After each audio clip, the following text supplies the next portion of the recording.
Have you ever wanted to see Batman and the Punisher fight? Or, say, some kid remaking American Psycho entirely within the classrooms of his school or in his house? Or maybe you want to see a rather differently shaped Batman come back after retirement to take on the Son of Man-Bat in the backyards of Missouri. Well, I've got good news for you. There's a way you can watch all of that and more. It's called your imagination. Watch this. I'll try it right now.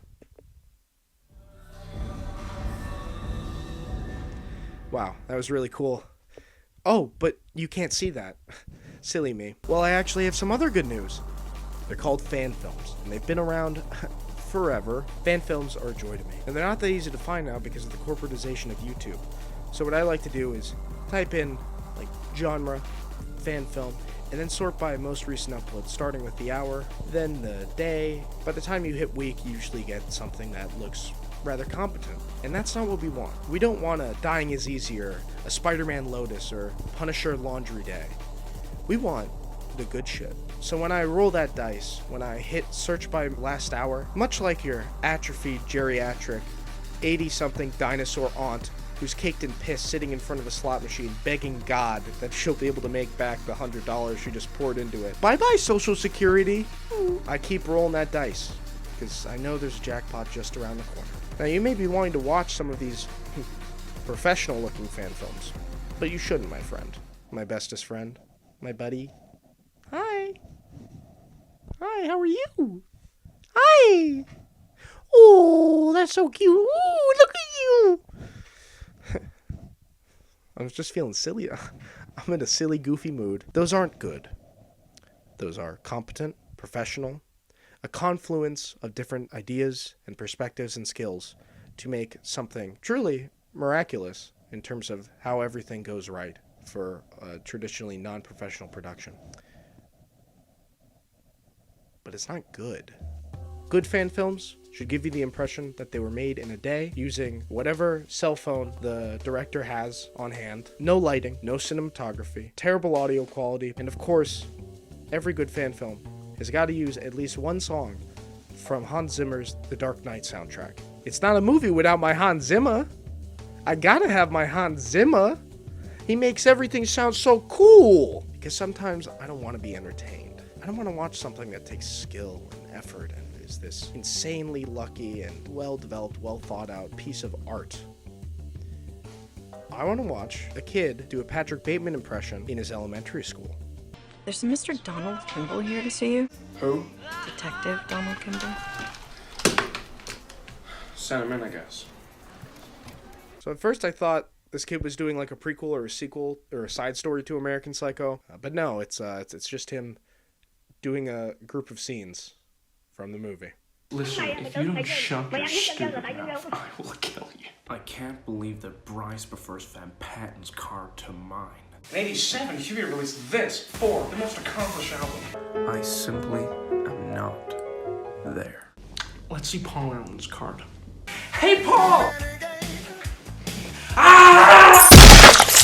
Tragically, he doesn't say my favorite line, which is, don't just stare at it, eat it. I mean, on its face, it's cringe, yeah. But I want there to be that back door that, oh, he's just doing it because he really likes the performance. And don't get me wrong, it is an original great performance by Christian Bale. But he's still idolizing Patrick Bateman, whether consciously or subconsciously, to the point where he is he's dressing up as him and filming this video, editing it, and putting it on YouTube. I think she's having dinner with Evelyn Williams. Evelyn? Great ass. Goes out with that. I don't think there's anything wrong with doing this. I was gonna do a bit where it says I've been reading American Psycho lately, where I cut to me holding the book open, mouth agape, going, "Oh dear Lord, maybe it is bad he's doing," but it's just that's kind of a hacky bit. So I'm gonna tell you about it instead and waste your time. So I kind of see it as like the other side of kids who really like creepypastas or older SCPs. It's this fascination with the morbid and the kind of evil. I get why you'd want to make this. I mean, I hope he just made this for the fun of it, not as like a school project. I mean, yeah, it's cringe, but if I had a hot mic on me when I was reading Batman Nightfall at age 12, and you could hear my terrible Heath Ledger impression every time the Joker came onto a panel, I'd probably go return some videotapes and never come back. Not even to Dorcia. It's cringe, but that's why it's great. Think about the cringe, quote-unquote cringe content you watch lately. How much of it is just, like, weirdos on TikTok? Or the same, like, 15 videos we've been seeing since 2016, 17 on these big, huge YouTube channels that just recycle all this shit, or still steal all their stuff from r/cringe Reddit. There's no effort to cringe, alright? You don't get the sense that it's all a circle jerk now. You don't get the sense that people dug this up and found this. I feel like it's the best kind of cringe. It's wholesome cringe, where it's someone putting all this effort into something that's weird or off base or maybe a little embarrassing, but still doing it just because they wanna, and, you know, it's being creative. It's an objectively good thing. It's this youthful energy, and at the end of the day, it's, who gives a shit? This isn't hurting anybody. He's not, like, making other people uncomfortable. He's doing this with his friends. That's why it's good. This is the cringe we need. Cringe now is trans fat, corn syrup infused Cheeto cringe. It's processed. It's plastic. It's not real. Everything is so diluted now. So dishonest. This is honest. This is amazing. People are amazing. My segue would be really mean, so we're not going to do it. So let's just talk about Batman Year 31.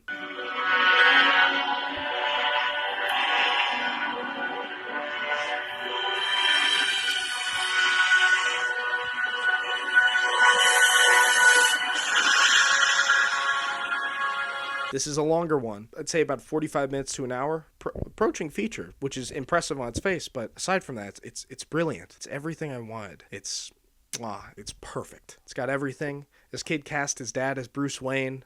There's no lighting. The audio's terrible. Alright, so some frickin' stupid bat. Oh, the Dark Knight killed my father. For supplementary footage, he films his monitor with his phone. Ah, beautiful. His dad's, like, not the Burce Wayne type, but the fact that this kid cast his dad as Burce Wayne and his Batman is so heartwarming to me.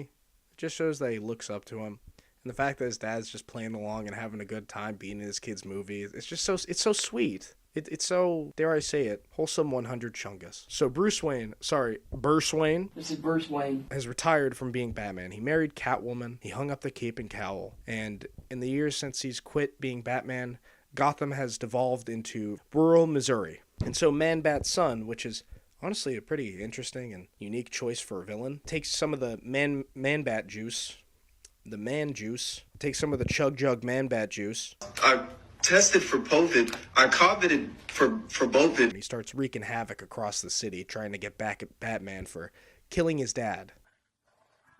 The hell? So Burce Wayne goes to Arkham Asylum, which has since turned into a dog shelter, and he studies in the Batcave, which is now a garage, and he speaks to the Joker, which I think is a director cameo. Robin shows up. Dino Mutt shows up. Wait, why is there a giant hairy bat flying around the house? That's actually my only problem with this film is this dog looks like Crypto the Super Dog, so why is he this character from a boomer-ass cartoon from the fucking 50s and 60s? It just makes no sense to me. It's not related to Batman or DC at all. But if I were to understand the mind of Bub Wilson, I would be one of the smartest men in the world. I'm gonna freaking inject myself with that. The highlight of this movie for me is when Burce finally suits up. It's such an amazing reveal. It's like in part 3, there's so much build up to it, and it makes the movie for me. I laughed, I cried, I showed it to my friends, I made them sit through the entire fan film just for that reveal, and it always made it worth it. It's so worth it. So if you have any interest in watching this fan film, it's called Batman Year 31 by Bub Wilson, I believe. Go look that up and then come back, because I'm going to show a clip from it now, and it really makes the experience when you view it in full. All that build up, it's a triumphant moment. Robert Pattinson ain't got shit on this.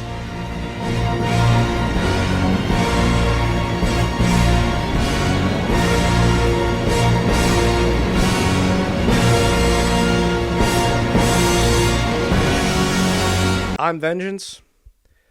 Nah, bitch, I'm hungry. So Burce, or Batman, stops Man-Bat Jr.